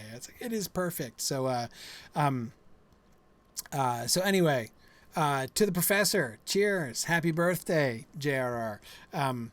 Yeah, I mean, I toasted earlier. It's a Tolkien Society tradition to toast at 9 p.m., which is cool. I gave a brief toast prior to. I just wanted to toast with you guys since we're actually here together. We can carry on toasting. In fact, you know that Tolkien himself, if he were at the Burden Baby with his friends, would toast multiple times. So, yeah, anyway, okay, sorry. I'm totally booting the game and not getting distracted or anything. Okay. All right. We're getting this. Okay, so as I said, for those of you who are still in game, I hope you're making your way to Hobbiton. Again, I'm going to, I hope, milestone directly there. I was interrupted in my milestoning. Watch, I'll still be in Bree, and my milestone will be on cooldown. That would be fabulous. But we'll see what we can do. All right. There we go.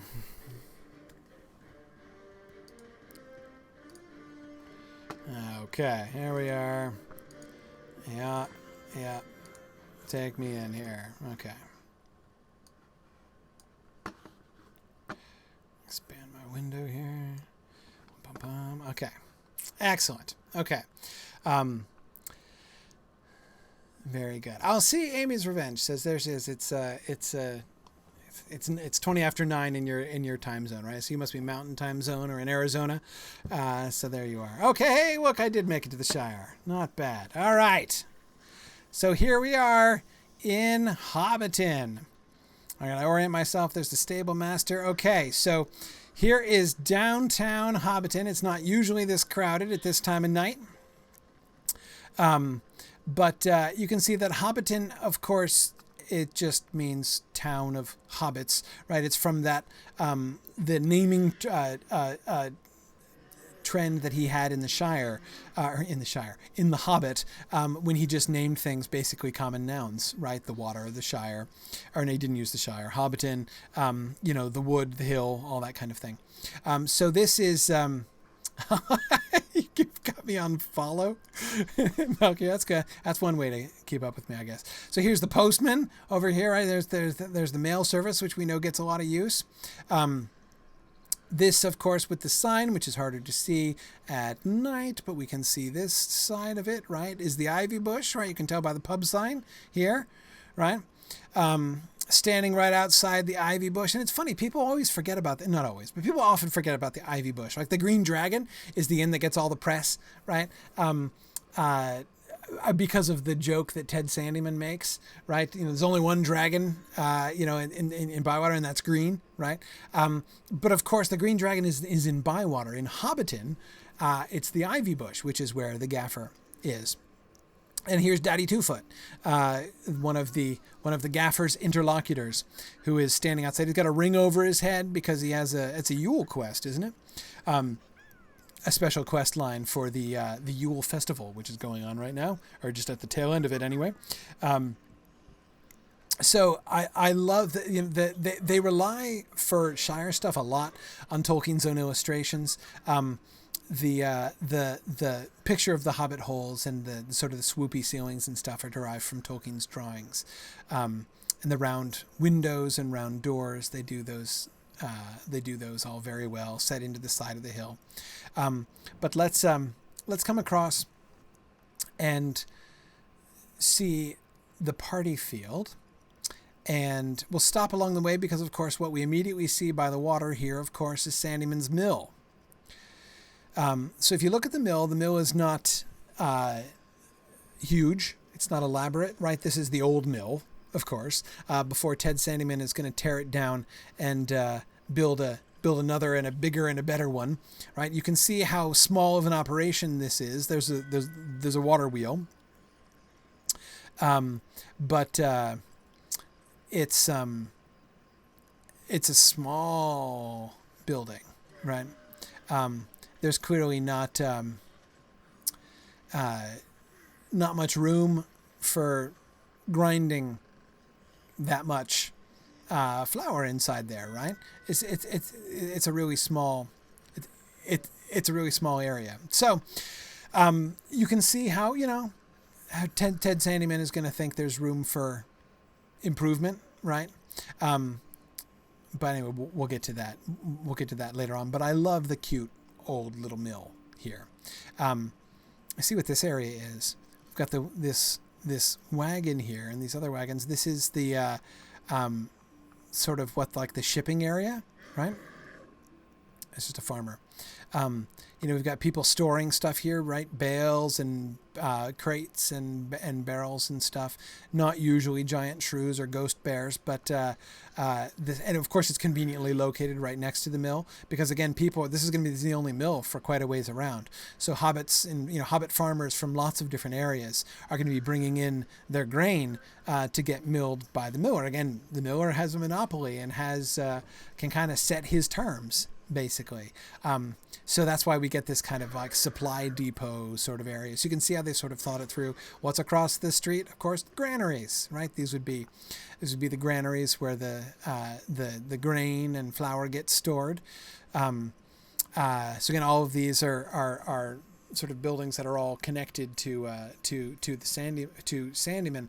And again, as we were talking about in the book, you can see how comparatively important the miller is, right? The miller is always an important figure in any sort of village of this kind of technological. So you've got, right down here in the center of town, right, where the water goes right through the middle here. You've got, the mill, the depot area, the granary, all of this. This is all like Sandyman terrain, right?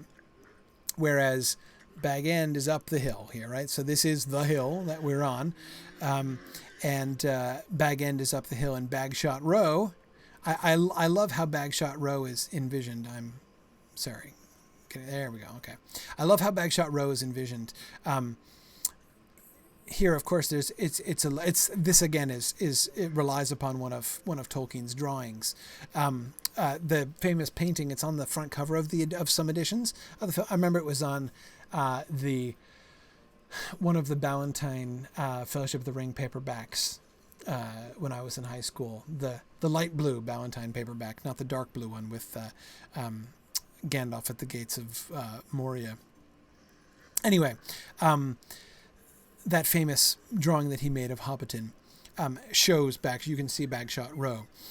So you're going up the hill towards Bag End, but there's this row of other much smaller, humbler dwellings. You can see these are poor hobbits, right?